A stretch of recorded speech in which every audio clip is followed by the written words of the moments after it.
നിങ്ങളുടെ ഇഷ്ട പരമ്പരകൾ എക്സ്ക്ലൂസീവായി സൺ നെക്സ്റ്റ് ആപ്പിലൂടെ തികച്ചും ഫ്രീ ആയി ഇപ്പോഴേ ആപ്പ് ഡൗൺലോഡ് ചെയ്യൂ. എന്നാ ഞാൻ പോയിട്ട് വരാം.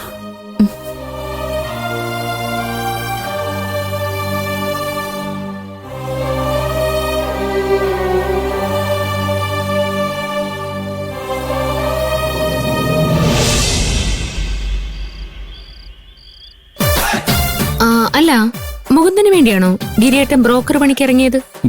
അതെ, അതിനിപ്പോ എന്താ? അതെ, കുറച്ച് കാശില്ലെന്നേ ഉള്ളൂ. അവന് നല്ലൊരു മനസ്സുണ്ട്, അധ്വാനിക്കാനുള്ള ആരോഗ്യമുണ്ട്. അവൻ മഹിമയെ പൊന്നുപോലെ നോക്കും. അറിയാം. അറിയൂ? മുകുന്ദൻ മഹിമയ്ക്ക് ചേരുന്ന ആളാന്ന് എനിക്കും തോന്നിയിരുന്നു. മഹിമയ്ക്ക് മുകുന്ദനോട് ഇഷ്ടമുണ്ടെന്ന് എനിക്കറിയാം. അത് ശരി. എന്നിട്ടെന്തിനാ നീ സമ്മതമല്ലാത്ത പോലെ അഭിനയിച്ചത്?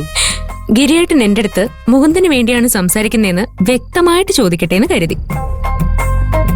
എന്നെ പറ്റിച്ചൊന്ന് ഗിരിയേട്ടന് തോന്നരുതല്ലോ. ആഹാ, അപ്പൊ എന്നെ പറ്റിക്കാനുള്ള പരിപാടിയായിരുന്നല്ലേ?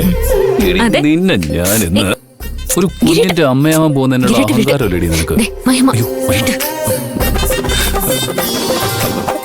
മഹിമയോ? വാ വാ.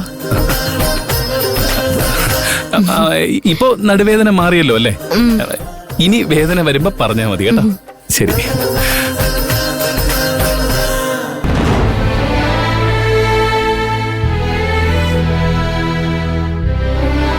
എന്താ നിനക്കൊരു ടെൻഷൻ പോലെ? അല്ല, ഇത്രയും പെട്ടെന്നൊരു കല്യാണാലോചന എന്നൊക്കെ പറയുമ്പോ അതിനിപ്പോ എന്താ? നിനക്ക് മുകുന്ദന് ഇഷ്ടമല്ലേ? ചേച്ചി. അതെ, ഞാൻ നിന്റെ ചേച്ചിയാ. നീ ഒരാളെ നോക്കുന്ന രീതി കണ്ട എനിക്ക് മനസ്സിലാവും നിന്റെ മനസ്സിൽ അയാൾക്കുള്ള സ്ഥാനം എന്താണെന്ന്. മുകുന്ദനെ നിനക്ക് ഇഷ്ടമാണെന്ന് എനിക്ക് പണ്ടേ അറിയായിരുന്നു. നിങ്ങളിൽ ആരെങ്കിലും ഒരാൾ എന്നോട് വന്ന് പറയാൻ ഞാൻ കാത്തിരിക്കുമായിരുന്നു. നീ ഒരിക്കലും തെറ്റായ തീരുമാനം എടുക്കില്ല എന്ന് എനിക്ക് ഉറപ്പായിരുന്നു. മുകുന്ദനെ പോലെ നല്ലൊരു ഭർത്താവിനെ ഇനി നിനക്ക് കിട്ടില്ല. നിന്നെ സ്നേഹിക്കുകയും നിന്റെ വളർച്ചയിൽ അഭിമാനിക്കുകയും ചെയ്യുന്ന ഭർത്താവായിരിക്കും മുകുന്ദൻ. നിങ്ങൾ ഒരുമിച്ച് സന്തോഷത്തോടെ കഴിയും, അതെനിക്ക് ഉറപ്പാ.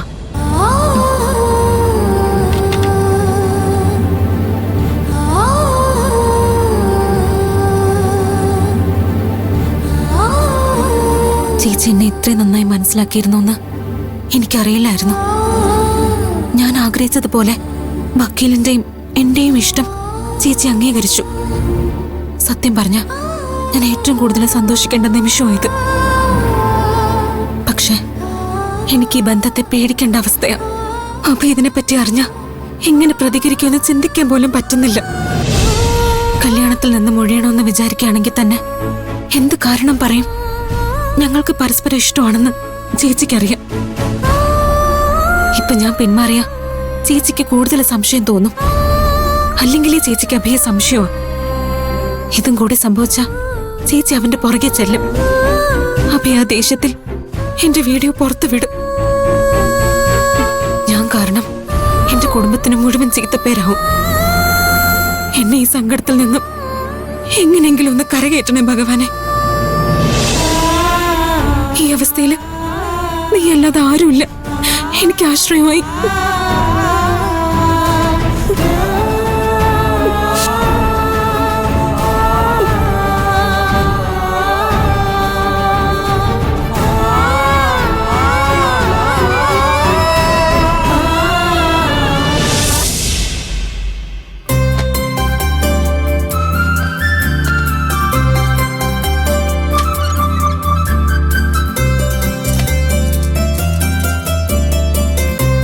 May I come in?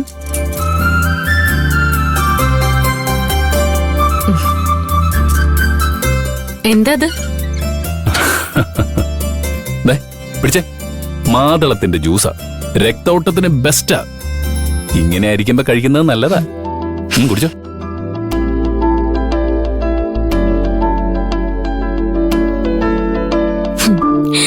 Pregnant അല്ലാത്തപ്പോ കഴിക്കുന്നത് നല്ലതാ. അപ്പോഴൊന്നും എനിക്ക് രക്തയോട്ടത്തിന്റെ ആവശ്യമില്ലേ?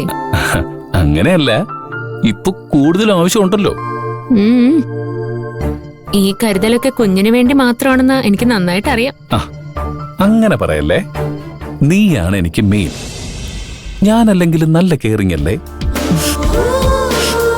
പിന്നെ ഗൗരി അമ്മ വിളിച്ചപ്പോ കുഞ്ഞിന്റെ കാര്യത്തിൽ കുറച്ച് കൂടുതൽ ശ്രദ്ധിക്കണമെന്ന് പറഞ്ഞു.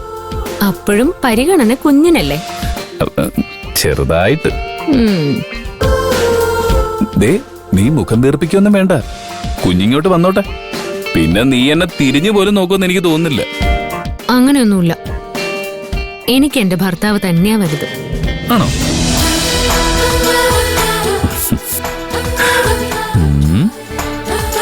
അതെ, നിന്റെ അമ്മ പറഞ്ഞത് കേട്ടല്ലോ, ഞാനായിരിക്കും എപ്പോഴും അമ്മയ്ക്ക് വലുതെന്ന്. അതെ, കുഞ്ഞിന് കേൾക്കാനുള്ള പ്രായമൊന്നും ആയിട്ടില്ല. ആണല്ലേ? സാരമില്ല, പ്രായമാകുമ്പോ ഒന്നും കൂടെ പറയാം. ഈ അച്ഛനും അമ്മയൊക്കെ ആവുമ്പോഴേക്കും കാര്യങ്ങളൊക്കെ മാറി മറിയുമല്ലേ? എങ്ങനെ? പറയാം. അതെ, നമ്മളെ മാത്രം ആശ്രയിക്കുന്ന ഒരു ജീവനാണ് ഉണ്ടാവാൻ പോകുന്നത്. അത് എത്ര വലിയ ഉത്തരവാദിത്വമാണ്. ഗിരിയേട്ടൻ അതിനെക്കുറിച്ച് എന്തിനാ ടെൻഷൻ അടിക്കുന്നത്?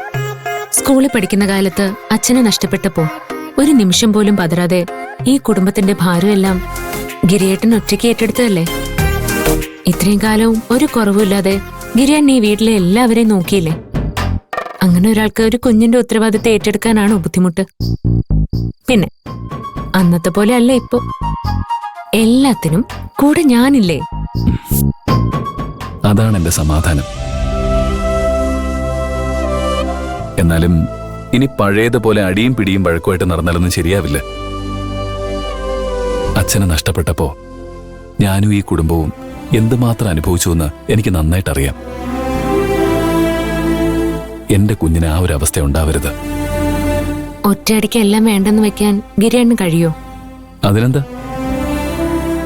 ഗിരിയേട്ടൻ ഒരിക്കലും പ്രശ്നം ഉണ്ടാക്കിയിട്ടുള്ളത് അവനവന് വേണ്ടിയല്ലല്ലോ, ആ ഗോപാൽജിക്ക് വേണ്ടിയല്ലേ?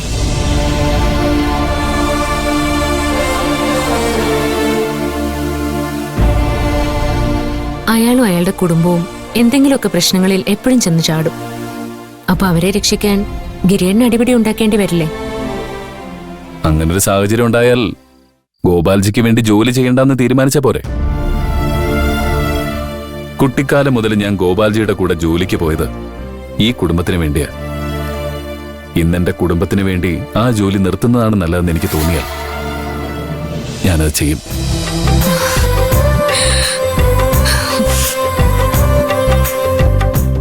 ഗിരിയേട്ടൻ എപ്പോഴും മുൻഗണന കൊടുക്കുന്നത് ഗോപാൽജിക്കാണെന്നായിരുന്നു ഞാൻ വിചാരിച്ചിരുന്നത്. ഞങ്ങൾക്ക് ഗിരിയേട്ടൻ തരുന്ന സ്ഥാനം എന്താണെന്ന് ഇപ്പോഴാണ് എനിക്ക് മനസ്സിലായത്. എന്റെ കുടുംബത്തിന് ദോഷമുള്ളത് ഒന്നും ഞാൻ ചെയ്യില്ല. അദ്ദേഹത്തിന്റെ മക്കളിൽ നിന്നും അങ്ങനെ പലതവണ സംഭവിച്ചതുകൊണ്ട് അവരുമായുള്ള എല്ലാ ബന്ധവും ഞാൻ അവസാനിപ്പിച്ചത്.